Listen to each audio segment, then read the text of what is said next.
મધ્યપ્રદેશમાં જૈન સાધ્વીના ભેદી મોતથી જૈન સમાજમાં આક્રોશ ફેલાયો છે। સુરતમાં જૈન સમાજના લોકોની મૌન રેલી કાઢવામાં આવી છે અને જૈન સમાજના લોકોએ હાથમાં કાળી પટ્ટી બાંધીને વિરોધ નોંધાવ્યો છે। બંને જૈન સાધ્વીની હત્યા કરી હોવાનો આરોપ લગાવવામાં આવ્યો છે અને જૈન સમાજના લોકોએ સુરક્ષાની માંગ સાથે કલેક્ટરને આવેદન આપ્યું છે। આ સાથે જ રેલીમાં દિગંબર, શ્વેતાંબર, તેરાપંથી અને શ્રાવક શ્રાવિકાઓ જોડાયા હતા। તો સરગમ શોપિંગ સેન્ટરથી કલેક્ટર કચેરી સુધી કાઢવામાં આવી છે આ રેલી।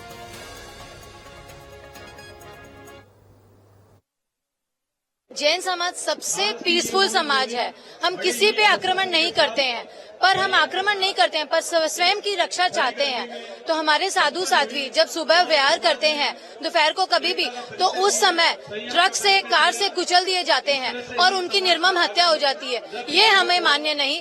हम चाहते हैं कि पूरी प्रशासन, पूरी सरकार हमारे साथ, हमारे साधु साध्वियों को सुरक्षा प्रदान कर दे, ताकि हमारे साधु साध्वी सुरक्षित है तो जैन समाज सुरक्षित है, और साधु साध्वी सुरक्षित है मतलब पूरा भारत वर्ष सुरक्षित है। आपको भी पता है नरेंद्र मोदी सर साधु साध्वियों को कितना मान सम्मान देते हैं, तो क्या वो उनकी सरकार चाहेगी कि ऐसे निर्मम हत्या हो? उनकी सरकार बिल्कुल नहीं चाहेगी। इसीलिए हमको पता ही नहीं, पूरा विश्वास है कि पूरी सरकार हमारे साथ है और हमारे साधु साध्वियों को वो जरूर से जरूर सुरक्षा प्रदान करे थी। જેવી રીતે ગુજરાતમાં, મહારાષ્ટ્રમાં, રાજસ્થાન અને મધ્યપ્રદેશમાં અમારા પગપાળા ચાલતા સાધુ સાધ્વીજી ભગવંતોને એક્સિડન્ટના માધ્યમથી હત્યા કરવામાં આવી રહી છે।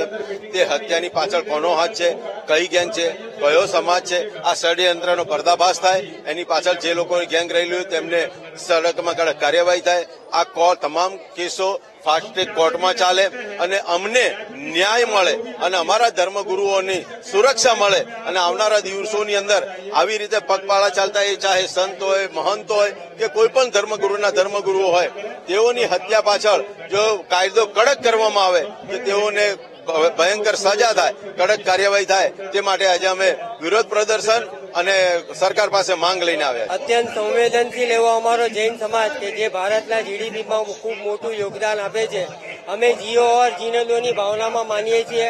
અમારા ગુરુઓ કે જેઓ નિર્ગ્રંથિ અને નિર્મોહી છે, એમની જે આ રોડ અકસ્માતમાં ખરેખર હત્યા કરવામાં આવી રહી છે, બસ એનો એક વિરોધ અમે મૌન સ્વરૂપે કરી રહ્યા છીએ અને ત્વરિતે અમને ન્યાય મળે અને જેણે પણ આ કૃત્ય કર્યું છે તેને મોટામાં મોટી સજા થાય અને ફાસ્ટ ટ્રેક કોર્ટમાં આ કેસ ચાલે એવી એક અમારી વિનંતી।